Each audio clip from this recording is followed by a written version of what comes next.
जय हिंद। चाइनीज और पाकिस्तानी इस वीडियो से दूर रहे, यह एक चेतावनी है। और हाँ, आगे मैं इस वीडियो में आप लोगों को बताने जा रहा हूं कि चाइना को सबक कैसे सिखाया जा सकता है, मतलब चाइना को आर्थिक रूप से हम भारत वाले तंग कैसे कर सकते हैं। तो उसी के बारे में आज चर्चा होगा। और जैसा कि आप जानते हैं कि मैं एडुकेटर मैथ का हूं, लेकिन देश में बहुत सारा अभी विवाद फैला हुआ है चाइना को लेकर और पाकिस्तान को भी लेकर। उसके लिए थोड़ा सा एक छोटा सा पहलू लेकर आया हूं और उसी पे आज बात किया जाए। तो सबसे बड़ा मुद्दा है कि चाइना को आर्थिक रूप से हम कैसे बर्बाद कर सकते हैं। तो सबसे पहला हमारा काम होगा, चाइनीज सामान का हम लोग बहिष्कार करेंगे। और हाँ, कुछ लोग का कहना यह भी हो सकता है कि अभी मैं जिस मोबाइल से वीडियो बना रहा हूँ वो चाइनीज होगा। नहीं भाई, ये चाइनीज मोबाइल नहीं है, यह मेड इन जापान है। हाँ, आप लोग का कहना यह भी हो सकता है कि यह देश से बाहर का है, तो उसके बारे में भी मैं बात करूंगा आगे वीडियो में। फिलहाल आइए जो मुद्दा की बात है उस पर हम बात करते हैं। सबसे पहले हमको क्या करना पड़ेगा, एक बार में ही हमें अलग अलग जगहों पर अटैक करना है। और वो जगह कौन कौन सा होगा उसके बारे में मैं बताता हूँ। आप लोगों को जानकर ताज्जुब होगा कि वो सब जगह कौन है, उस पर भारत एकाएक हमला कैसे कर सकता है। सारा कुछ हो जाएगा यदि किया जाएगा तो देखिए, सबसे पहले चाइना का बड़ा बड़ा जो ओवर ब्रिज है जो एक देश से दूसरे देश को जोड़ता है, या फिर चाइना के बहुत सारा स्टेट को जोड़ता है। चाइना में भी स्टेट है, राज्य है, मतलब ऐसा ब्रिज हमें ढूंढना क्या, हम लोग को बखूबी मालूम भी है।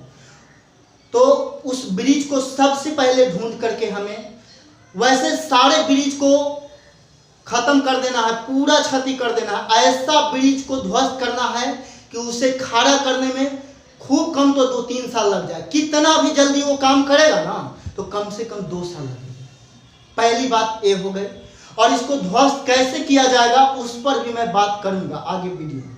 उसके बाद चाइना का जहां भी पेट्रोलियम का प्लांट बैठा हुआ है, जहां पे पेट्रोलियम पदार्थ तैयार करता है, पेट्रोलियम पदार्थ आप लोग जानते हैं, डीजल, पेट्रोल, ये सब बहुत सारी चीज हुई, तो इसको भी ध्वस्त किया जाएगा। कैसे किया जाएगा उसके बारे में मैं अभी बताऊंगा। लेकिन कौन कौन चीज को बर्बाद करने पर वह कुछ दिन तक वो खड़ा नहीं हो सकता, उसको हम 20 लाख करोड़ क्या 100 लाख करोड़ के घाटे में भेजेंगे यदि ऐसा कुछ किया गया तो। और हाँ, एक बात और, उसका जो पेट्रोलियम का जितना भी जगह है वो सब जब मैं जान रहा हूं तो हमारे भारत के इंटेलिजेंस डिपार्टमेंट या सरकारी डिपार्टमेंट बखूबी जान रहे हैं इस चीज को, वो भी जान रहे हैं।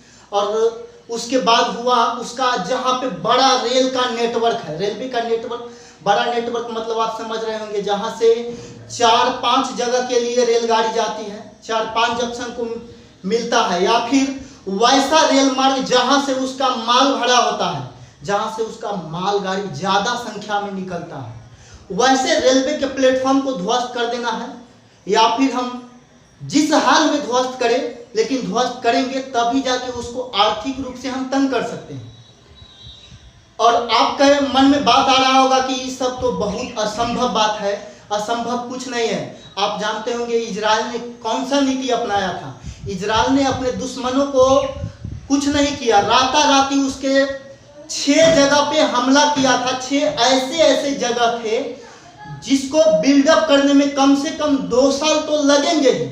और उसके देश को आर्थिक रूप से तंग करने का वही 6 चीज जो था, बहुत अहम चीज था, बहुत बड़ा चीज था। पेट्रोलियम टैंक को उड़ा दिया। पेट्रोलियम टैंक का मतलब ये नहीं हुआ कि रास्ते में कोई पेट्रोल का गाड़ी जा रहा है उसको हम यदि उड़ा देते हैं तो बहुत बड़ा काम करेंगे, वो नहीं। जहां पे वह पेट्रोल तैयार करता है, कच्चा पेट्रोल से पक्का करता है, कच्चा डीजल को पक्का करता है, इन सब चीज से रिलेटेड, मतलब पेट्रोलियम पदार्थ से रिलेटेड जगह को यदि हम ध्वस्त कर देते हैं तो उसमें क्या होगा, यदि पेट्रोल का टैंक फटेगा तो वहां का लोकल जो एरिया होगा उस एरिया में क्या होगा, अफरा तफरी मच जाएगा। लोकल एरिया ऐसे ही ध्वस्त हो जाएगा क्योंकि पेट्रोल से आग लगेगी, आग लगेगी तो क्या होगा, पूरा एरिया जो है खत्म हो जाएगा। यदि उसके आसपास उसका और भी कोई चीज का फैक्ट्री पड़ता होगा, ऐसे ही खत्म हो जाएगा। कितना ससुरा ताकत लगाएगा, कुछ भी कर लेगा, उससे कुछ नहीं होने वाला है। कुछ दिनों के लिए हम उसे अच्छी तरह से सबक सिखा सकते हैं। यदि हम उसको आर्थिक रूप से तंग कर देंगे तो वो साला वैसे ही उलझ के रह जाएगा, उधर नहीं अपने में उलझ जाएगा। हमसे क्या लड़ेगा, पहले तू वो अपने घर को मजबूत करेगा। देखिए गांव घर में भी झगड़ा लड़ाई होता है तो कौन करता है लड़ाई, जो थोड़ा सा पैसा वाला होगा या फिर जिसके घर में लोगों की संख्या ज्यादा रहेगा। जैसे हमसे कोई लड़ेगा, कौन लड़ सकता है, जो हमसे मजबूत होगा। जैसे हम 5 आदमी हैं अपने घर में, वो 10 को से होगा, तब जाके वो हमसे लड़ सकता है, तब न लड़ेगा। यदि हम उसके 5 या 10 15 को ही हम अपने ढंग से अटैक कर देंगे उस पर, तो क्या वो हमसे लड़ पाएगा, नहीं लड़ पाएगा। खाने के लिए कुछ रहेगा ही नहीं तो कहां से लड़ पाएगा। उसके बाद एक चीज और, जैसे हमारे देश में एफसीआई का बड़ा गोडाउन है, वैसे ही चाइना में भी एफसीआई का बहुत बड़ा गोडाउन है, उसको भी हम हमला करके खत्म कर देंगे। तो सोचिए एफसीआई गोडाउन पे हमला होता है, खाद्य आपूर्ति मंत्रालय के गोडाउन पे हमला होगा तो समझिए कि लाखों टन अनाज जो होगा वो तो बर्बाद हो जाएगा। कुछ करना है, जाके 10 बम तगड़ा तगड़ा गिरा देना है, गोदाम में ध्वस्त हो जाएगा, कोई खाने लायक ही नहीं बचेगा, कोई भी सामान बचने वाला है नहीं। चौथा अटैक ये हुआ। 5वां आप अलग अलग तरह से देख सकते हैं, उसका जो इंस्टीट्यूशनल पावर है, गवर्नमेंटल इंस्टीट्यूट है, उस पर हम अटैक करेंगे, वो भी ध्वस्त हो जाएगा। कैसे अटैक करेंगे उसके बारे में अभी मैं आपको बता रहा हूं। और सबसे अहम बात यह होता है कि चाइना का अंतरिक्ष में जो सैटेलाइट लगा हुआ है, उसको यदि हम उस सैटेलाइट को यदि हम गिरा देते हैं तो उसका हिम्मत नहीं होगा कि 5 साल, अगले 5 साल तक वह किसी छोटा, इंडिया तो बड़ा कंट्री है, हम लोग तो अभी भी उसको टक्कर देंगे पूरी तरह से, उससे हम जीत लेंगे। वो कोई ज्यादा कुछ नहीं है, कुछ नहीं कर पाएगा वो। लेकिन यदि हम उसके सैटेलाइट को अंतरिक्ष से गिरा देते हैं तो हम बहुत बड़ी कामयाबी हासिल कर सकते हैं। लेकिन आपके मन में सवाल आता होगा कि सैटेलाइट को गिराएंगे कैसे? सैटेलाइट के बारे में जानकारी तो अमेरिका और रूस के पास है। तो हम लोग का अभी रूस के साथ समझौता चल रहा है, करम नासा करके एक समझौता है। जीएस का मैं टीचर नहीं हूँ इसीलिए मुझे ज़्यादा जानकारी नहीं है, लेकिन थोड़ा बहुत जानकारी है, उसी के मुताबिक मैं बता रहा हूँ कि करम नासा समझौता हो जाएगा तो उसके बाद रूस जो है चाइना से तो वो भी तंग ही है, तो चाइना को सैटेलाइट के बारे में जानकारी देगा ही, ये बात तो फिक्स है। तो क्या करेगा, हम बोलेंगे रूस को कि भाई थोड़ा सा हमें जानकारी दो चाइना के सैटेलाइट के बारे में, तो वो हमें करम नासा समझौता के बाद हमें देगा जानकारी। और जब वो हमें जानकारी दे देगा तो पूरी जानकारी लेके एकाएक हम उस पर अटैक कर देंगे, उसके सैटेलाइट को मार गिराएंगे। उसके बाद वो ससुरा करेगा क्या? कुछ नहीं कर पाएगा। क्या करेगा तो ज्यादा से ज्यादा वो सैटेलाइट को फिर से बैठाने का काम करेगा। फिर से कितना जल्दी बैठाएगा, कितना भी जल्दी करेगा ना तो कम से कम उसको 2 साल लगेगा। 2 साल तो एकदम लाजमी है कि लगना है। और जब उसका सैटेलाइट गिर जाएगा तो उसको बाकी दुनिया के देशों के बारे में या कोई भी जगह के बारे में कुछ भी जानकारी नहीं मिलेगी। बहुत बोलता है ना कि हम चाइनीज हैं, ये करेंगे वो करेंगे, मेरे पास इतना सेना है, उसको अभी वो भूल गया होगा 1967, 71, 1962 ये सब वो भूल गया है। फिर से याद दिला दिया जाएगा उसको, इसमें क्या जा रहा है।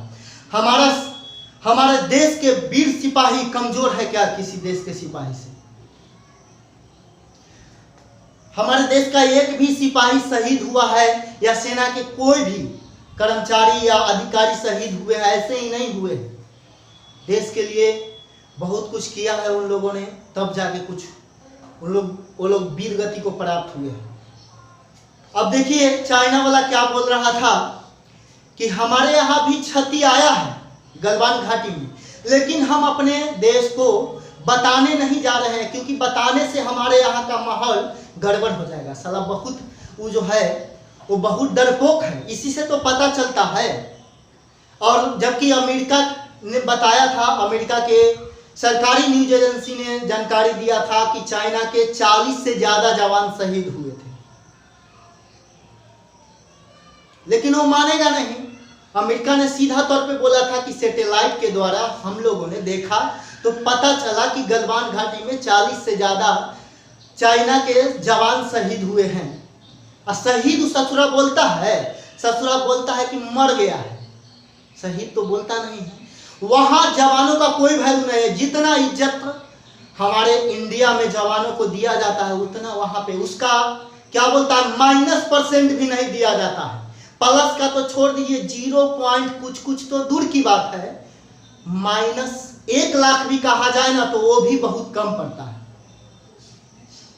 और वो ऐसे ही अपना थोड़ा सा तेवर को उठाएगा। सीधा तौर पे अमेरिका ने बोला था कि वो जो है अपने जवानों का रेस्क्यू कर रहा था, जो भी मरा था उसका रेस्क्यू कर रहा है। ऐसे भी हमारा देश के वीर सिपाही जो शहीद हुए हैं उन लोगों ने अकेले 4-4, 5-5 को मार के मरे हैं, मार के शहीद हुए हैं। ऐसे थोड़े ही ना कुछ हुआ है। और हाँ, अब बात रहा कि इन सब पर अटैक कब किया जाए, क्योंकि मैंने शुरू से ही बोला है वीडियो में कि अटैक कब किया जाएगा, तो एक एक्शन प्लान तैयार करना है।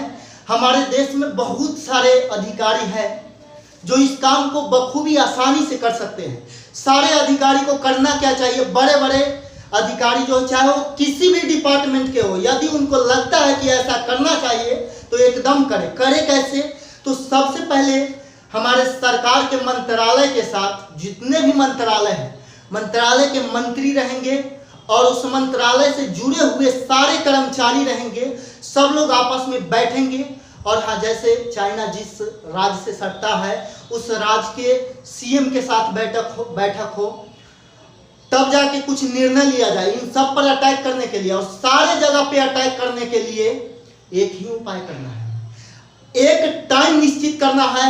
कोई भी टाइम, 10 बजे, 11 बजे, 12 बजे, कोई भी टाइम निश्चित कर लेना है और एक फिक्स टाइम के मुताबिक उस पर हमला करना है। कैसे हमला करेंगे, तो देखिए, यदि 10 बजे फलाने तारीख का टाइम फिक्स हुआ है तो हम लोग अपने सारे यूनिट को तैयार करेंगे। बहुत अलग अलग फॉर्मेट में यूनिट तैयार करेंगे। जैसे हमें उसके रेलवे के भारी भरकम वाले माल ढोने वाले जगह को ध्वस्त करना है, उसके लिए एक अलग टीम बनाएंगे। सैटेलाइट गिराने के लिए अलग टीम बनाएंगे।